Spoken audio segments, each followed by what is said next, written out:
కొంత లాక్కుంటారా, ఆల్రెడీ ఎంకొతే ఏమైనా కూడా సంప్రదింపులు జరుపుతారు. ఎందుకంటే మ్యాజిక్ ఫిగర్ దాటాలి, రావాలి, అధికారం రావాలంటే కూడా అది మార్కును దాటాలి కాబట్టి సో చూడాలి.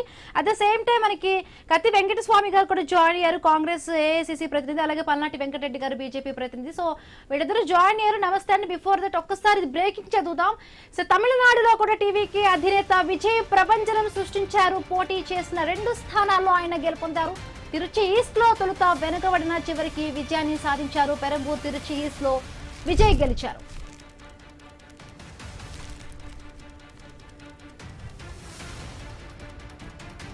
టీవీకి అధినేత విజయ్ కాసేపట్లో బయటకు రానున్నారు. ఉదయం ఎన్నికల లెక్కింపు ప్రారంభం తర్వాత తన ఇంటి నుంచి బయటకు వచ్చిన కార్యకర్తలకు, మీడియాకు అభివాదం చేసి లోపలికి వెళ్లిపోయారు విజయ్. అప్పటి నుంచి విజయ్ ఇంట్లోనే ఉన్నారు. మరి కాసేపట్లో ఆయన పార్టీ ఆఫీస్ కు వెళ్లనున్నట్టుగా తెలుస్తోంది. ఇప్పటికే విజయ్ ఇంటి వద్దకు భారీగా జనం చేరుకున్నారు. టీవీకి ఆధిక్యంతో పార్టీ శ్రేణులు, విజయ్ కుటుంబ సభ్యులు సంబరాలు చేసుకుంటున్నారు. విజయ్ సీఎం అంటూ నినాదాలు చేస్తూ ఉన్నారు. మరొక వైపు నటి త్రిష టీవీకే విజయంపై స్వయంగా విజయ్ ను కలిసి శుభాకాంక్షలు తెలిపారు. పలువురు సినీ రాజకీయ ప్రముఖులు సైతం ఎక్స్ వేదికగా విజయ్ కు శుభాకాంక్షలు తెలుపుతూ పోస్టులు పెడుతూ ఉన్నారు.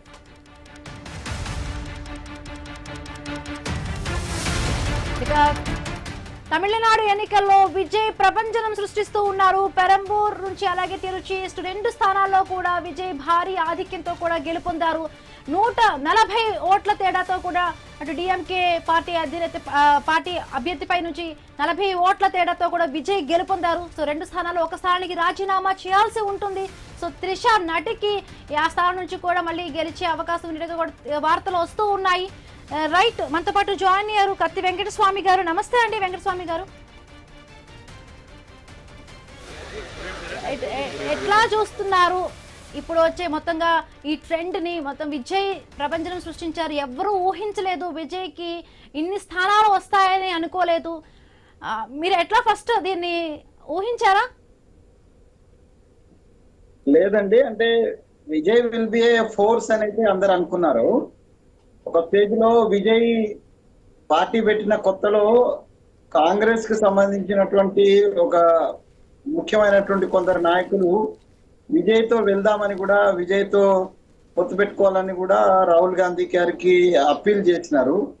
అయితే ఎన్డీఏ అంటే కూటమి, అంటే ఇండియా కూటమిలో భాగస్వామిగా ఉన్న దృష్ట్యా అది సమంజసం కాదని ఊరుకున్నారు. కానీ ఆయన ఒక ఫోర్స్ అవుతాడనేది అనుకున్నాము. బట్ ఆయన ఊహించిన దానికంటే పెద్ద ఫోర్స్ గా, అంటే డైరెక్ట్ గా గవర్నమెంట్ ఫామ్ చేసే స్థితికి రావడం అనేటువంటిది ఆశ్చర్యకరము, అభినందనీయము. సో ఒక కొత్త వరవడి తమిళనాడుకే సంబంధించి తమిళ పార్టీలు 2 ఒక అంటే ఏడిఎంకే డిఎంకే అనేటువంటిది కాకుండా అదే తమిళ కాన్సెప్ట్ తోటి ఇంకొక కొత్త పార్టీ వచ్చింది. గతంలో కమల్ హాసన్, తర్వాత విజయకాంత్ వీళ్ళు చేసిన ప్రయోగం ఫెయిల్ అయినా ఇప్పుడు విజయ్ గారి ప్రయోగం మాత్రము సక్సెస్ అయింది. వారికి అభినందనలు తెలియజేయాల్సిందే. సరే, వారు ఇంకా ఇది గవర్నమెంట్ ఫార్మేషన్ కు కావాల్సిన మ్యాజిక్ ఫిగర్ కు చాలా దగ్గరలో ఉన్నారు. సరే, వారు ఎవరిని ఆహ్వానిస్తారు, ఎవరి మద్దతు తీసుకుంటారు అనేది వారి వ్యక్తిగతంగా వారి పార్టీ నిర్ణయం తీసుకొని ఏదో వస్తుంది. సరైతే మనము ఒక సునామీ లాగా వచ్చినటువంటి మార్పును మనం ఆహ్వానించాలి. గతంలో పశ్చిమ బెంగాల్లో మమతా బెనర్జీ, లేకపోతే ఆంధ్రప్రదేశ్ లో ఎన్టీ రామారావు, అదే తమిళనాడులో ఎంజి రామచంద్రన్, ఇట్లా ఒక సునామీని సృష్టించిన వాళ్ళు. అదే కోవలోకి ఇలా విజయ్ గారి విజయం వస్తుంది అనేటువంటిది మనకు అర్థమైందండి. దాన్ని మనం కొత్త నీరు, కొత్త నినాదాలు, కొత్త ఆలోచన విధానము, సో న్యూ జనరేషన్ కు ఒక ఎంకరేజ్మెంట్ గా దీన్ని భావించాలి. డెఫినెట్ గా మనం ఆహ్వానించాల్సిందేనండి. అంటే విజయ్ కి ఇంత భారీ మెజారిటీ రావడానికి ఏ రీజన్స్ అయ్యి ఉంటాయి అనుకుంటున్నారు? అంటే ఆయన ఒంటరిగా పోటీ చేయడం, ఎందుకంటే అటు అన్నా డిఎంకే కూడా ఆయనకు ఆఫర్ ఇచ్చింది, డిప్యూటీ సీఎం పదవి కూడా ఇస్తాము అలయన్స్ లోకి రమ్మని చెప్పినా కూడా ఆయన అటు వెళ్ళలేదు. డిఎంకేని కూడా మొదటి నుంచి కూడా వ్యతిరేకిస్తూ కూడా వచ్చారు. బట్ ఎంత హ్యూజ్ చూస్తున్నాం మనము. ఇంక మెయిన్ రీజన్ ఏమేంటి? ఒకటి యూత్ అనుకోవాలా? సేమ్ సంక్షేమ పథకాలు అటు డిఎంకే ఏమి ఇచ్చిందో సేమ్ విజయ్ కూడా అవే చెప్పిన పరిస్థితి ఉంది ఇక్కడ. అన్నిటికంటే ప్రధాన అంశం ఏంటంటే అతను ఎవరితో పొత్తు పెట్టుకోకపోవడమే. ఆల్రెడీ ఎగ్జిస్టింగ్ పార్టీలన్నీ కూడా ఈ ప్రజలు చూసినారు. అటు ఏడిఎంకేను ఇటు డిఎంకేను చూసినారు. సో వాళ్ళ మీద విమర్శలాస్త్రాలు ఆయన గుప్పించినాడు. గుప్పించి మళ్ళీ వాళ్ళతోటి పొత్తు పెట్టుకున్నట్టేదంటే అతను ఎక్సెన్స్